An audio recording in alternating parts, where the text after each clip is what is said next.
అధ్యక్ష. అధ్యక్ష, ఈరోజు మీ సమయం కేటాయిస్తున్నందుకు ధన్యవాదాలు.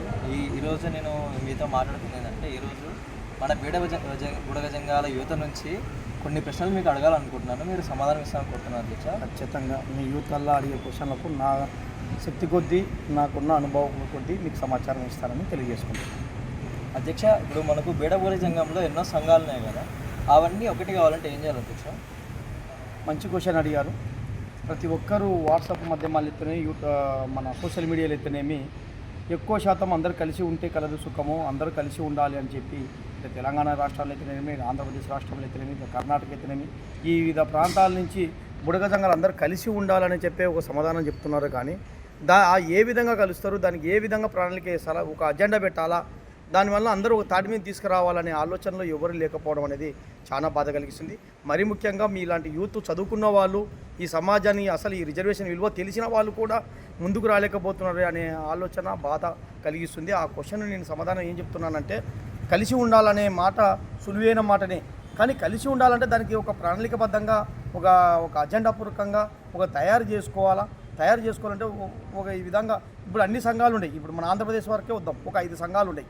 5 సంఘాల ప్రతినిధులను నాయకులను పిలిపించి ఆ నాయకులలో ఏ సంఘం ఏం చేసింది, ఫస్ట్ మెరిట్ తీసుకోవాలి. మెరిట్ తీసుకొని ఏ సంఘం ఏం చేసింది, జాతికి ఉపయోగపడుతుందా, తన స్వార్థాలకు జాతిని తాకట్టు పెడుతుందా, తన పదవులకు ప్రయోజనాలకు ఉపయోగిస్తుందా అనేది ఒక కాన్సెప్ట్ అనేది మీరు తీసుకుంటే, ఆ యొక్క రిజల్ట్ అనేది మీరు ఛేదిస్తే అప్పుడు ఏ సంఘము పనిచేస్తుంది, ఏ సంఘానికి నాయకత్వం వహిస్తే బాగుంటుందో అనే ఆలోచనలోకి వస్తారు. అది వలన ప్రజలకు కూడా, సమాజానికి కూడా, మన జాతి వారికి కూడా, ఇట ప్రభుత్వానికి కూడా మంచి చేసేవానికి నాయకత్వం ఇచ్చిన వాళ్ళు అవుతారు. ఒక తాటి మీద నడిపే విధంగా ఉంటుందని చెప్పి నా ఆలోచన. ఒక ఉదాహరణకు మీకు తెలియజేస్తాను. మీరు కూడా ఒక ఎగ్జామ్ అనేది ఒక పరీక్ష పెడతారు. ఆ పరీక్షలో పాస్ అయినప్పుడే కదా, దాన్ని ఉత్తీర్ణత టాలెంట్ చూపించుకున్నప్పుడే వానికి ఒక వన్యం ఉంటుంది. అదే ఎట్లనో ఒక సంఘాలు పెట్టుకోవడం కాదు, ఆ సంఘాల వల్ల ఏ సంఘాలు ఏం జాతికి ప్రయోజనాలు కలిగించినాయి, దానివల్ల రిజల్ట్ ఏంది, వాళ్ళ ప్రయోజనాలు ఏంటంటే అది యొక్క రిజల్ట్ని, ఆ యొక్క రికార్డుని మీరు ఎప్పుడైతే పరిశీలించదలుచుకుంటారో అప్పుడే అవినీతి అయితేనేమి, అన్యాయాలు అయితేనేమి, అబద్ధాలు అయితేనేమి, ఈ యొక్క స్వార్థాలు రాజకీయాలు మన జాతికి చేసే వాళ్ళందరూ కూడా ఫుల్ స్టాప్ అయిపోతారు. ఎప్పుడు ఇంకోటి నాయకత్వం తీసుకున్న వాళ్ళు కూడా అరే మనల్ని ప్రశ్నిస్తారు కదా, మనం ఏం చేయకపోతే మనం రేపుగా నిలదీసే తత్వం ఉంది కదా అనేది ఒక కాన్సెప్ట్ ఉంటుంది. నాయకులలో కూడా కొత్త సంఘాలు పుట్టాలన్నా, పాత సంఘాలు కూడా ఒక రిజల్ట్ మీద మనం పనిచేయాలి, ఒక సంఘాలు పెట్టుకుంటూ సోపుట్టప ఉండకూడదనే ఒక దృఢ సంకల్పం ఉంటుంది. ఆ కోణం ఏర్పాటు చేస్తే బాగుంటుందని చెప్పి నా సదృశ్యం. అధ్యక్ష, మరి మనకు ఆంధ్రప్రదేశ్ ముఖ్యమంత్రి గారు ఇచ్చిన హామీ మేరకు మనకు ఎస్సీ బెనిఫిట్లు అందే విధంగా ఉందా? ఈ గౌరవ ముఖ్యమంత్రి నారా చంద్రబాబు నాయుడు గారు 2 సార్లు ఇదే కర్నూలు జిల్లాలో యమునూరులో ఎత్తనేమి, కలుగట్ల గ్రామంలో రైతు పాటదారు పాసు పుస్తకం నందు మన నడిపన్న గారు మాట్లాడిన దానికి సమాధానం చెప్తూ, నేను ఎస్సీ బెనిఫిట్స్ అన్నీ ఇస్తాను, కేంద్రంలో చట్టబద్ధడానికి టైం పడుతుందని చెప్పాడు. అదే కోణంలో అదే విషయంలో మళ్ళీ 3 నెలల వ్యవధి కూడా ఫైల్ మూవ్ కాకపోతే సంబంధిత అధికారుల ద్వారా EWS special chief secretary K Sunitha madam గారు అయితేనేమి, సోషల్ వెల్ఫేర్ డిపార్ట్మెంటు సెక్రటరీ గారు అయినటువంటి ఎంఎం నాయక్ గారు అయితేనేమి, అదేవిధంగా కన్సల్ట్ బీసీ వెల్ఫేర్ ద్వారా అయితేనేమి, వీళ్ళందరి దృష్టికి తీసుకుపోయినప్పుడు సంబంధిత సునీత మేడం గారు కలెక్టర్ల యొక్క ప్రోగ్రాంలో కూడా సీఎం గారి దృష్టికి తీసుకుపోవడం జరిగింది. సీఎం గారు కలెక్టర్ల యొక్క మీటింగ్లో సిఎస్లో పిఎస్ అంటే సిఎస్ పర్సనల్ చీఫ్ సెక్రటరీ యొక్క మీటింగ్లందు అంటే ఆల్ ద కలెక్టర్లు, చీఫ్ సెక్రటరీలు on the all the department ముందల్నే ఒక హామీ ఇవ్వడం జరిగింది. మన ఏ విధంగా ఎస్సీ బెనిఫిట్స్ బుడగ జంగాలకు అందించే విధంగా చర్యలు చేసుకోండి అని చెప్పి ఆదేశాలు ఇవ్వడం జరిగింది. అదే కాకుండా కేంద్రంలో ఇది చట్టబద్ధ కావాలంటే టైం పడుతుంది. ఆ టైం అయ్యేంత వరకన్నా కనీస వీళ్ళకు వెసులుబాటు ఎస్సీ బెనిఫిట్స్ వచ్చే విధంగా చేయండి, ఉద్యోగం తప్ప అన్నాడు. అది న్యాయం జరుగుతుందని చెప్పి ఎంతో ఆశించాను. ఆ కోణంలోనే ఫైల్ కూడా మూవ్ చేయించడం జరిగింది. డిఎన్టీ అంటే సంచార అర్ధ సంచార కులాలకు వచ్చే బెనిఫిట్స్ కూడా అంటే ఎస్సీ ఎస్టీ బీసీలో ఉన్న కులాలకు కూడా సంచార అర్ధ సంచార కులాలు ఉన్నాయి, అంటే సంచార కులాలు ఉన్నాయి. ఆ కులాలకు కూడా కేంద్ర ప్రభుత్వం నుంచి వచ్చే ఫండ్స్ను నిధులను కూడా దీనికి డైవర్ట్ చేసి మనకు న్యాయం జరిగే విధంగా ఒక ప్రత్యేక చర్య తీసుకోవాలని చెప్పి కన్సల్ట్ సునీత మేడం గారి దృష్టి తీసుకోవడం జరిగింది. అదేవిధంగా ఈడబ్ల్యూఎస్ యొక్క రాయితీ 8 లక్షల ఉండకుండా మాకు ప్రత్యేకంగా ఆ ఈడబ్ల్యూఎస్ యొక్క రైతులు కూడా కల్పించే విధంగా చర్యలు తీసుకోవాలని చెప్పడం జరిగింది. అదేవిధంగా ఎస్సీ బెనిఫిట్స్లలో ఉద్యోగం అంటే ఒక ఉద్యోగానికి అయితే ఒక రాజకీయ నాయకునికి అయితే ఖచ్చితంగా క్యాస్ట్ సర్టిఫికేట్ అవసరం ఉంటుంది. అది బీసీ కానీ ఎస్సీ కానీ ఎస్టీ కానీ అది రాజకీయంగా పోవాలన్నా ఉద్యోగపరంగా ఆ కుల సర్టిఫికేట్ లేనిది ఎట్లాంటి రిజర్వేషన్కు ఉద్యోగం అనర్హుగా ఉంటుంది. అది వాస్తవం, అది సత్యం, మీకు కూడా తెలుసు. కాబట్టి ఈ కనీసం ఇది 200 యూనిట్లు ఉచిత విద్యుత్ ఎత్తనేమి, ఆ లోన్లు ఎత్తనేమి, వివిధ సంక్షేమ పథకాలు ఎత్తనేమి, మన గురుకుల హాస్టల్ రెసిడెన్సీ హాస్టల్ ఎత్తనేమి, అడ్మిషన్లు ఎత్తనేమి, చదువుకున్న వాళ్ళకి ఎత్తనేమి, వివిధ సంక్షేమ పథకాలకు ఎత్తనేమి, పింఛన్లకు ఎత్తనేమి అన్నీ ఉపయోగపడడానికి చేసి ఈ డిఎన్టీ అంటే ఈడబ్ల్యూఎస్ యొక్క బెనిఫిట్స్ రావాలని చెప్పి ఫైల్ మూవ్ చేయడం జరిగింది.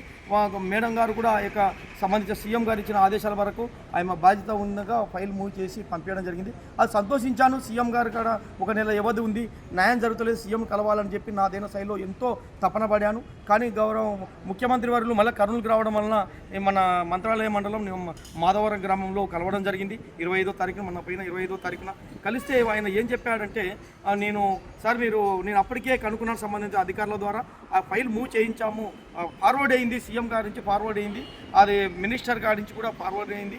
అదేవిధంగా ప్రిన్సిపల్ సెక్రటరీ కాడ ఉంది, బీసీ ప్రిన్సిపల్ సెక్రటరీ కాడ ఆ నుంచి మాకు వస్తుంది. వచ్చినప్పుడు దీనిపైన ఫైల్ ఓపెన్ చేసినాకనే మళ్ళీ సీఎం గారు ఏం చెప్పింది అనేది నేను చెప్పగలుగుతానని చెప్పాడు అధికారి. నేనేమనుకున్నాను, ఇంకా సీఎంఏ అమ్మిచ్చాడు కదా, ముఖ్యమంత్రి అమ్మిచ్చాడు.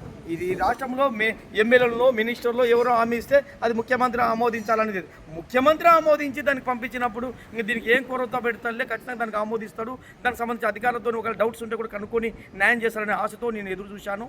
ఆ ఆశ నిరాశ అయిపోయింది. సీఎం గారికి మేము తీసుకుపోయి, సార్ మీరు చెప్పిన మాట మేరకు మాకు న్యాయం చేసిందని మాకు తెలిసింది, ఫైల్ కూడా మూవ్ అయింది, కాబట్టి దీనికి ప్రత్యేకంగా ధన్యవాదాలు సార్ అని చెప్తే ఆయన మీకు డబ్బులు కేటాయించాల్సి ఉంటుంది, బడ్జెట్ కేటాయించాల్సి ఉంది అని చెప్పడం జరిగింది. ఎమ్మడే ఈ బడ్జెట్ దీని గురించి ఆలోచించడానికి టైం లేదు కాబట్టి ఎమ్మడే కేంద్రంలో పెండింగ్ ఉన్న సమస్యలన్నా మీ చొరవతో అక్కడ న్యాయం చేయండి సార్ అని చెప్తే చూద్దాంలే అని చెప్పి అనడం జరిగింది. కాబట్టి ఏదేమైనా సీఎం గారు చెప్పిన మాట కూడా మళ్ళీ ఫైల్ మూవ్ కావాలంటే మళ్ళీ 2 నెలలు వ్యవధి అవుతుంది, మళ్ళీ ఫైల్ మూవ్ చేయించాల్సి ఉంది. దాని మీద డిస్కషన్ అంటే రాశాడంట నేను సంబంధించిన అధికారులతో కలిసి. కాబట్టి ఈ ఫైళ్ళను తీసుకొని సీఎం గారు కూర్చొని మళ్ళీ దీనికి ఏంది ఇంత బడ్జెట్ కేటాయించాలా, ఎస్సీ బెనిఫిట్స్ ఈ పథకాలు దీనికి ఎంత అవుతుంది, ఈ జనాభా ఎంత ఉంది, దీనికి ఎంత డబ్బులు కేటాయించాలనేది ఆలోచన విధానంలో ప్రభుత్వం ఉండాల్సి ఉంటుంది. దాని వరకు ఒక ప్రణాళిక వేసి ఒక సర్కులర్ ఒక జీవోను జారీ చేయాలంటే ఇప్పటికే సీఎం చెప్పిన హామీ నెరవేరడానికే 4, 5, 6 ఏళ్ళు అవుతుందంటే, నెలలు అవుతుందంటే ఇంకా మనకు న్యాయం జరగని వ్యవస్థలో ఉంది. 2 సార్లు సీఎం కాడికి పోయి రిటర్న్ వచ్చి డిస్కషన్ అండ్ ఫైల్ అని వస్తుంది. మళ్ళీ ఇప్పుడు ఇది చర్చ జరిగి న్యాయం జరగాలంటే టైం పడుతుంది. ఇది మీ అంతా యూత్ అలా ఆలోచించాలి, ఈ జాతి ప్రజలు కూడా ఆలోచించాలి. ఒక సీఎం చెప్పిన మాటనే నెరవేరడానికే దాదాపు ఒక సంవత్సరం కాలం వ్యవధి అవుతుంది. మన కేంద్రంలో చట్టబద్ధత కావాలంటే అది ఎన్నో కులాలు ఇమ్ముడు ఉండే దాంట్లో ఒక వాల్మీకులు ఎత్తనేమి, ఇక్కడ అదే రజకులు ఎత్తనేమి, అక్కడ ఒడ్డెర్లు ఎత్తనేమి, అదేవిధంగా దళిత క్రిస్టియన్స్ ఎత్తనేమి, ఈ యొక్క కులాలల్లా కూడా మన ఆంధ్రప్రదేశ్ నుంచి చెప్తున్నాం దాదాపు 5, 6 కులాలు మన కేంద్రంలో పెండింగ్ ఉండే ఎస్సీ ఎస్టీలోకి చేర్చాలని. మరి అవే కాకుండా ఉన్నప్పుడు మనది కూడా ఎత్తదంటే మన ఊళ్ళలో ఇంకా అవివేకం ఏముందంటే మన ఇలాంటి యూత్ ఎత్తనేమి, చదువుకున్న వాళ్ళు కులస్తులు ఎత్తలే, పెద్ద మనుషులు ఎత్తనేమి, ఈ విధంగా సీనియర్ల నాయకులు, కుల సంఘాల లీడర్లు, మన నాయకులకు ఎత్తనేమి, అన్ని కులాలు ఎత్తినప్పుడు మన కులం ఒక ప్రత్యేకత కదా అంటున్నారు. రాజ్యాంగంలో సవరణ చేయాలంటే అది నీది జనాభా తక్కువ ఉందా ఏదైనా ఒకసారి సవరణ జరిగినప్పుడు అన్ని కులాలు ఒక తాడిలోకి చేసుకున్నప్పుడు ఆ కేంద్రము పరిగణలోకి తీసుకొని న్యాయం చేయాల్సి ఉంటుంది. కాబట్టి దీనికి కాల్యాపన జరిగే విధానం ఉందని కూడా మేము కేంద్రంకి పోయినప్పుడు ORG register general of India వాళ్ళు చెప్పారు. మీరు వీడికి ప్రదక్షిణలు చేసి కూడా వేస్ట్ ఢిల్లీ చుట్టూ, మీ ప్రభుత్వమే ప్రత్యేకంగా చొరవ తీసుకోవాలి.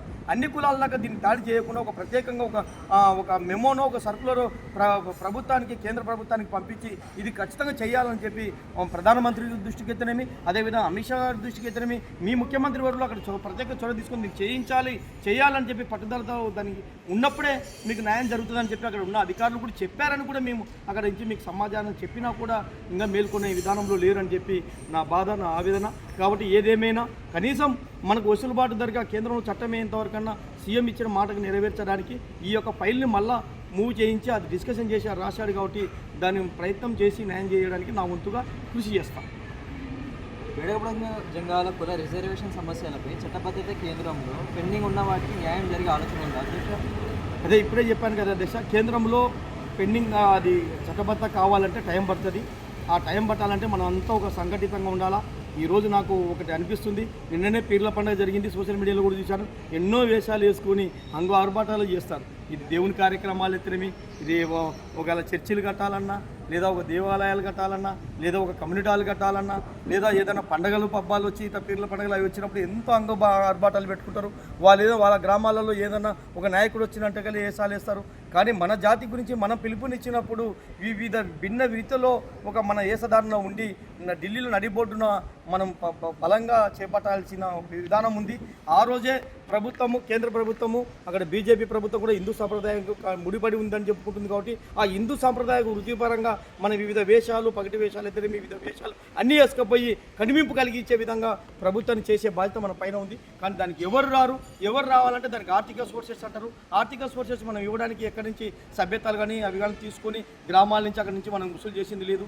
మరి స్వచ్ఛందంగా రావాలి అంటే కూడా వాడు రాలేదు వీడు రాలేదని చెప్పి మభ్య పెట్టుకుంటేనే అలాంటి చైతన్యం చేసే కార్యక్రమాలకు, ఉద్యమాలకు బలంగా చేకూర్చలేకపోవడం వల్లే మనం లేకపోతుంది. కాబట్టి ఏదేమైనా ఢిల్లీలో నడిగొడ్డున మనం ఒక రోజు అనేది మన బుడగ జంగాల కమ్యూనిటీ తరఫున అక్కడ మన సమస్య పెండింగ్ ఉంది. కాబట్టి అది న్యాయం చేస్తుందా చేయదా బీజేపీ ప్రభుత్వం మీద ఒత్తిడి తీసుకురావాలి. ఇంకా 3 ఏళ్ళ వ్యవధి ఉంది కాబట్టి బీజేపీ ప్రభుత్వం, ఆ ప్రభుత్వంకి మనము ప్రశ్నించండి, అడగండి అమ్మ అన్నం పెట్టదు అనే సామెత ఉంది. అదే కాకుండా మనం కూడా మన సమస్య అక్కడ నడిబొడ్డున ఢిల్లీలో ఒకసారి గల్లమెత్తాల్సింది ఉంది. దానికి బలంగా చైతన్యమయ్యి వివిధ విషయాలకు ఎవరు చేయలేని విధానంగా మన జంతువులు అయితేనేమి, మన యొక్క వేషధారణ అయితేనేమి నడిబొడ్డున ఢిల్లీలో చూపించాలనే ఆశ ఉంది నాకు.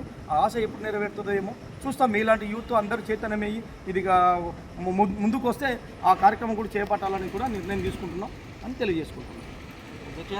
బుడగజంగం జాతిలో పంచాయతీ వ్యవస్థకు ఇస్తున్న ప్రాధాన్యత కుల రిజర్వేషన్కి ఎందుకు ఇవ్వడం లేదు? మంచి క్వశ్చన్ అడిగారండి. ఈ క్వశ్చన్ ఎవరు అడగలేదు ఇంతవరకు కూడా. ఎందుకంటే ఒక జాతికి చెందిన బిడ్డవు కాబట్టి ఆ జాతి యొక్క సమస్యల పైన నువ్వు మాట్లాడుతున్నావు. ఇది వాస్తవం, ఇది సత్యం. ఈ సంచార కులాలలో ఇప్పటివరకు కూడా బాధాకరమైన విషయం ఏంటంటే నేనే కాదు ప్రభుత్వాధికారులు కూడా ఇదే ఆలోచిస్తున్నారు. పోలీసు డిపార్ట్మెంట్ అయితేనేమి, రెవెన్యూ డిపార్ట్మెంట్ అయితేనేమి, వివిధ రకాల ప్రజాస్వామ్యవాదులు అయితేనేమి, మీ బుడగ జంగాలలో అయితేనేమి ఈ విధంగా ఎందుకు పంచాయతీ వ్యవస్థకి ఇస్తున్న ప్రధానత మీ రిజర్వేషన్కి రావడం ఎక్కడైనా పిలుపునిస్తే కూడా జనాలు కనబడరు. కానీ పంచాయతీ వ్యవస్థ అని ఒక భార్య భర్తలు కొట్లాడుకున్నా, అన్నదమ్ములు కొట్లాడుకున్నా, లేదా చిన్న చిన్న ఘర్షణలు ఉన్నా, ఒక కులాంతర వివాహాలు చేసుకున్న వేలాది మంది టెంటులు వేసుకొని 2 రోజులు 3 రోజులు పెట్టి యాటలు కోసుకొని పంచాయతీ వ్యవస్థ చేస్తున్నారు. లక్షలు పెడుతున్నారు. కళ్ళు డ్రింక్ తాగడానికి దానికి ముగ్గు చూపిస్తున్నారు. కానీ ఎందుకు ఇది ఈ వ్యవస్థ ఇంత చట్టాలు ఉండే దీనిపైన మీరు ఎందుకు అవగాహన లేవడం? దీనివల్ల అంత ఇంతో సంపాదించుకున్న వాళ్ళు గుళ్ళ కావడానికే కదా అని చెప్పి వాళ్ళు వేసిన క్వశ్చన్ చాలా బాధ కలిగిస్తుంది. ఆ కోణంలో నువ్వు కూడా చెప్తున్నావు. వాస్తవంగా పంచాయతీ వ్యవస్థ కంటే ఎంత సంపాదించుకోడైనా సరే ఒక రోజు 500-1000 రూపాయలు కూలి వదులుకోడైనా సరే పంచాయతీ కంటే వెళ్ళిపోతుంది. ఎందుకంటే దానివల్ల ఉపయోగం ఏముందనేది నాకు కూడా అంత పట్టడం లేదు. కానీ వాళ్ళు ఆడ చెప్పే మాటలు, భార్య భర్తలు కానీ అవి ఘర్షణలు కానీ ఆ యొక్క మాటల సవడి వినడానికి, ఆహ్లాదకరంగా ఆలకించడానికి, తిలకించడానికి మాత్రమే పోతున్నారు. కానీ దానివల్ల ఎలాంటి ఉపయోగం ఉండదని కూడా అందరికీ తెలుసు. అదేవిధంగా పెద్ద మనిషి వ్యవస్థ అనేవాళ్ళు కొందరు మాత్రమే అంటే అందరిని అన్నాను. ఈ పంచాయతీ వలన వాళ్ళని అడ్డం పెట్టుకొని కొంచెం ఆర్థికంగా దండుకోవడానికి కూడా ఉపయోగపడుతుంది. వాళ్ళకి ఈ యొక్క అడ్డం పెట్టుకొని దండుకోవడానికి, వాళ్ళ యొక్క స్వలాభాలకు ఉపయోగించడానికి, 4 మాటలు అనార్గళంగా మాట్లాడడానికి ఉపయోగపడుతుంది. ఆ కోణంలోనే ఒక లీడర్ అనేవాడు పంచాయతీ చేయకూడదు, పంచాయతీ అనేవాడు పంచాయతీదారుడు పెద్ద మనిషి అనేవాడు లీడర్గా ఉండకూడదు. అంటే ఈ రెండు ఉండకూడదు నేను ఏదో నాకు ఒక కోణం ఉంది. నన్ను కాదు వద్దు అనే దానికి నేను కావాలని చేస్తాను. అది నా పట్టుదల, అది నా నిర్ణయం. నేను కూడా ఒక వికలాంగుడు ఈత రాదన్నప్పుడు ఈత నేర్చుకున్నా, సైకిల్ తొక్కలేమంటే సైకిల్ నేర్చుకున్నా, బండి తొక్కలేమంటే బండి నేర్చుకున్నా. అట్లాగని నువ్వు పరిగెత్తలేవు, నువ్వు ఆట ఆడలేవంటే ఆట ఆడేవు. అట్లా నా చిన్నతనం నుంచి నాకు వద్దు అనేదే నేను చేయాలనే ఒక కంకణం ఉంటుంది. అట్లాంటి ఒక పెద్ద మనిషి కొందరు చూసి నాయకుడు పెద్ద మనిషిగా ఉండకూడదు, పెద్ద మనిషి అనేవాడు నాయకుడిగా ఉండకూడదు అంటే ఈ రెండు మేము ఎందుకు చేయకూడదు?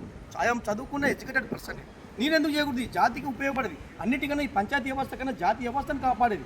జాతికి 4 దిక్కులో ఒక కుల వ్యవస్థని కాపాడేవాని నేను ఎందుకు దాంట్లో జరగకూడదని దాదాపు నేను ఇప్పటికే 30 పంచాయతీల దాకా కూడా చేశాను. తక్కువ మోతాదులోని లక్షలు ఏం లేకుండా, ఆ అంగుఆర్భాటాలు లేకుండా, ఎక్కువ దండుకోకుండా, ఇరు వర్గాలకు మొప్పించి తక్కువ పంచాయతీలు కూడా పంచాయతీ చేశాను. చేసి మొప్పిస్తున్నాను. ఎలాంటి ఎవరికాడ అమ్ముడు పోలేదు, ఎవరికాడ దోసుకోలేదు, ఎవరికాడ తినలేదు, ఇది బూతైన మాటలు మాట్లాడలేదు. ఈ సమాజంలో ఏముందంటే పంచాయతీ వ్యవస్థలో బూతైన మాటలు మాట్లాడుతుంటారు. మీలాంటి చదువుకున్న వాళ్ళు కూడా అక్కడ ఉంటుంటారు. పెళ్ళైన వాళ్ళు, మహిళలు అందరూ ఉంటారు. ఈ నవ్వడమే కానీ దాని తప్పునైనా ఈ విధంగా మాట్లాడుతుంది. ఇప్పుడు సమాజం మారిందంటాం. ఒకటి మీకు ఉదాహరణ చెప్తాను. ఇప్పుడు కోర్టులో కూడా జడ్జీలు కూడా ఏం చేస్తారు, ఎవరో అత్యాచారం జరిగిందనుకో 4 కోట్ల అందరిని బయటకు పంపించి ప్రతివాది అంటే లాయర్లు ఆర్గ్యుమెంట్ చేసే లాయర్లు మాత్రం మొదలనే వాళ్ళు ఇది వాకిలేసి అంటే డోర్లు వేసి కోర్టు యొక్క డోర్లు వేసి వాళ్ళు వాదనలు వింటారు, ఏ విధంగా రేపు చేయబడింది, ఏ విధంగా దాడి జరిగింది అని. ఒక మహిళ యొక్క వాగ్మూలం ఎత్తనేమి, ఒక ఆర్గ్యుమెంట్ యొక్క అత్యాచారం చేసిన వ్యక్తి యొక్క వాగ్మూలం తీసుకునేంత సభ్య సమాజంలో మనం ఉన్నాం, చదువుకున్నాం. కానీ మన వాళ్ళు అయితే పబ్లిక్లోనే చెప్తుంటారు భూతైన మాటలు. కానీ ఇంకొకటి నాకు బాధాకరమైన విషయం ఏంటంటే పెద్ద మనుషులు తప్పు చేసిన విషయాలు ఎక్కడ ప్రస్తావించారు. ఎవడో సామాన్యుడు, అమాయకుడు, డబ్బు లేని వాని ఆర్థికంగా లోబడి వాడు తిట్టినా పడినా పడిపోతారని చెప్పిన వాడిని వాని పేరు భగ్నం చేయడానికి వాని పేరు వర్ణిస్తారే కానీ పెద్ద మనుషుల పేర్లు ఎక్కడ వర్ణించారు. అదే నాకు బాధ కలిగిస్తుంటుంది. ఎందుకు ఇది? ఎవరైనా ఒక పంచాయతీ ఒక కోర్టులో ఒక జడ్జి పలానా సుప్రీంకోర్టు ఈ విధంగా వచ్చింది, పలానా హైకోర్టు ఈ విధంగా వచ్చింది, కర్నూలు కలెక్టర్ జడ్జి గారు ఈ విధంగా ఇచ్చారు కాబట్టి ఈ తీర్పును అనుకూలంగా నేను ఇస్తున్నా అని చెప్తారు. అది ఒక జడ్జీల నిర్ణయం ఉంటుంది. మన వాళ్ళు పెద్ద మనుషులు తప్పుదారులను పరిగణించరు. కానీ ఎవరు సామాన్యుల మీద చేయడం, జారీ చేయడం, ఒక మాటలతో సబడితో వాడు చచ్చిపోయిన మనిషి కూడా చంపడతాం. ఒక మాట చెప్పాడు బుద్ధుడు, మనిషిని పొడిచి చంపేది హింసనే, అంతకన్నా మాటలతో చంపినా కూడా అది హింసనే అని చెప్పాడు. మనిషిని డైరెక్ట్గా కత్తితో కానీ బాణంతో కానీ పొడిచి చంపేది ఎంత హింసనో అంతకన్నా కఠినమైనది హింస అన్నాడు. ఏమన్నాడు? ఒక మనిషిని మాటలతో చంపడం. అలాంటి మాటలతో చంపే వ్యవస్థలో మన కులం ఉంది అనేది కూడా నాకు బాధ కలిగిస్తుంది. దానికి మార్పు రావాలని చెప్పి నాదైన శైలిలో కూడా కొన్ని పంచాయతీదారుల వ్యవస్థలో చిన్న మోతాదులో పోతున్నా కూడా ఈ సమాజం కూడా ఏముందంటే అబద్ధాలు అన్యాయం చేసేవాడు దోసుకునే వాని వరకే ముగ్గు చూపిస్తుంది. కానీ న్యాయవైపు చేసి సున్నితమైన మాటలు, సున్నితమైన విధానాలు క్లుప్తంగా చెప్పే వాని వైపు ఎవరు ముగ్గు చూపించడం లేదు. ఏదేమైనా మీలాంటి చదువుకున్న యూత్ అలేనంగా సమాజం మారి మన జాతి మార్పు చెందాలి. పంచాయతీ వ్యవస్థకి ఇచ్చే ప్రాధాన్యత కన్నా కుల వ్యవస్థకి ఇచ్చే ప్రాధాన్యత ఎక్కువ ఉండాలా ఓ దేవుడాన్ని కోరుకుంటున్నాను. ఎందుకంటే ఇది రిజర్వేషన్ అనేది ఈరోజు ఒక్కసారి మీరు చదువుకుంటే, ఒకసారి ఎంప్లాయీ అయితే, గవర్నమెంట్ ఎంప్లాయీ అయితే ఎంతో ఉపయోగపడుతుంది, ఎంత ఆత్మగౌరవంగా ఉంటుంది.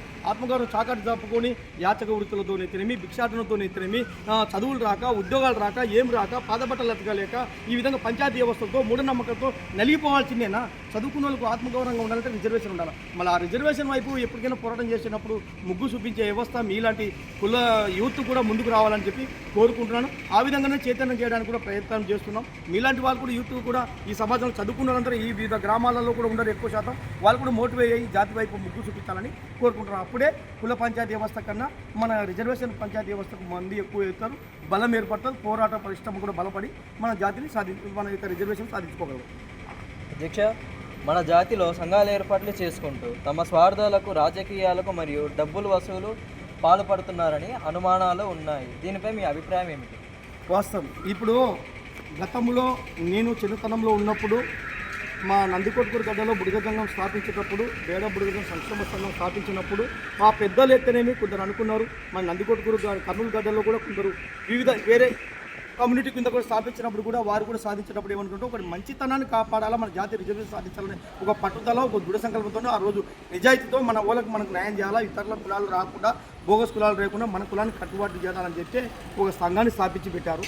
ఆ సంఘాన్ని స్థాపించిన తర్వాత ఈరోజు ఏమవుతుందంటే ప్రతి ఒక్కరూ అదే పెన్ను పెట్టుకున్న వాళ్ళందరూ చదవర్లే అని ఏ విధంగా చెప్తారో ప్రతి ఒక్కరు సంఘం అనే లీడర్లను పెట్టుకోవడం, జాతికి ఏమి సాయం చేయకపోయినా, ఏమి వెళ్తీ లేకపోయినా, దాని మీద సబ్జెక్ట్ యొక్క విధానం లేకపోయినా ఏదో తనదైన శైలిలో ఏదో కొన్ని ఆర్భాటాలు చేసుకుంటూ ముందుకు పోతున్న వాస్తవాన్ని కూడా నేను కళ్ళ కట్టినట్టు సోషల్ మీడియాలో అదో ఈ సమాజానికి, మన ఆంధ్రప్రదేశ్లో అయితే, తెలంగాణ రాష్ట్రాలకైతే తెలియజేశాను. అయ్యా ఇది అన్యాయం అని. ఆ అన్యాయాన్ని కూడా ఏలెత్తి చూపించాను. వారు దానికి సమాధానం చెప్పలేదు, దాటి వేసే విధానంగా పోతూ ఉండాలి. ఈ విధంగా చెబుతూ కొందరైతే రాజకీయ మబ్బా గురించి వాళ్ళకి ఏదో పదవులు వస్తాయి, ఏదో పార్టీని పట్టుకుని ఒక లీడర్ అని చెప్తే ఒక పదవులు ఇస్తారు.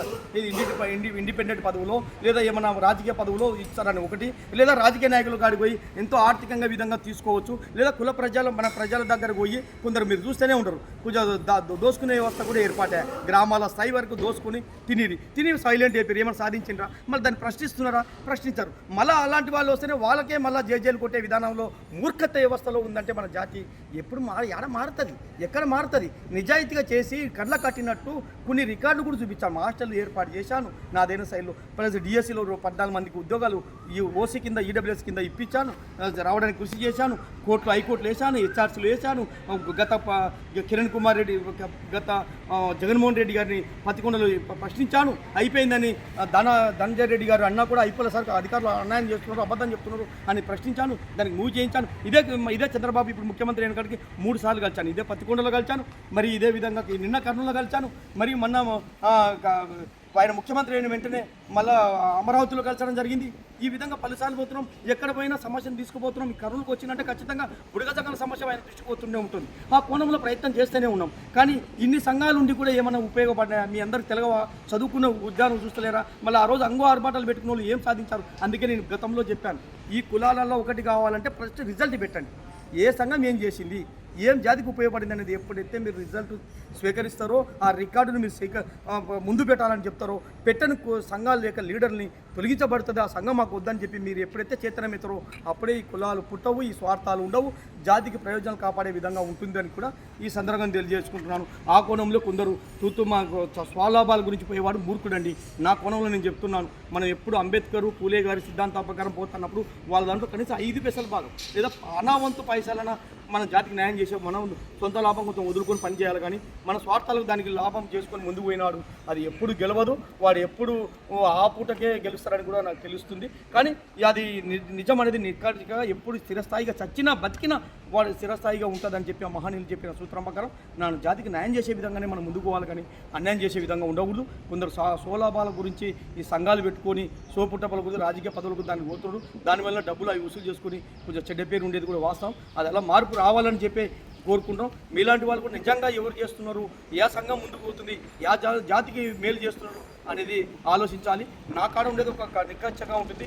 ఎవరినైనా సరే ఖచ్చితంగా నిలదీసే ప్రశ్నించే తత్వం ఉంది, పని చేయాలని కోరుకుంటాను. నేను ఆ కోణంలో నేను నిలదీయడం వల్ల, ప్రశ్నించడం వల్లనే నా వైపు కూడా సమాజము వ్యక్తులు కొంచెం ముందుకు రావడం లేదని కూడా ఈ సందర్భంగా నేను కూడా ఒప్పుకుంటున్నాను. కానీ ఏదేమైనా జాతికి న్యాయం చేయాలనుకున్నప్పుడు సొంత లాభం కొంత వదులుకొని పనిచేసే నాయకత్వ వ్యవస్థ మన జాతిలో నెలకొనాలి. ఆ కోణంలో మీ ఇలాంటి యూత్ చదువుకున్న పెద్దలు కుల పెద్దలు కూడా చూసి ముందుకు రావాలి. మన కుల పంచాయతీ వ్యవస్థకి ఏమో పెద్ద మనుషులందరూ ఐక్యమత్యమై ఒక చిన్న పంచాయతీ అంటే 10 మంది కూడగట్టే మన జాతికి నష్టం జరుగుతున్నప్పుడు 10 మందికి కూడి ఈ జాతికి ఎప్పుడు న్యాయం జరుగుతారా, ఎప్పుడు మా మనవడిపై నా కొడుకుపై మా మనవడిపై అందరికీ ఎవరికి రిజర్వేషన్ రాకుండా అయిపోతుంది, ఎవరిది తప్పు అని చెప్పి ఒకసారి ప్రశ్నించి దాని వైపు కూర్చోబెట్టే వ్యవస్థ మన కులంలో లేకపోతుంది. మీలాంటి యూత్ అన్న ఈ విధంగా కూర్చోబెట్టే వ్యవస్థ వచ్చినప్పుడే ఇలాంటి దళారీ వ్యవస్థలు లేకుండా జాతికి న్యాయం చేసే విధంగా సంఘాలు పుడతాయని చెప్పి కోరుకుంటున్నాను. నేను అడిగిన ఈ ప్రశ్నలకు మీరు ఇచ్చిన సమాధానాలు కానీ మీ అభిప్రాయాలు కానీ అన్నిటికీ మా బుడగ జంగాల యువత నుంచి ఇవన్నీ చాలా విలువైనవిగా భావిస్తున్నాము. అధ్యక్ష, మీ విలువైన సమయాన్ని కేటాయించినందుకు ధన్యవాదాలు.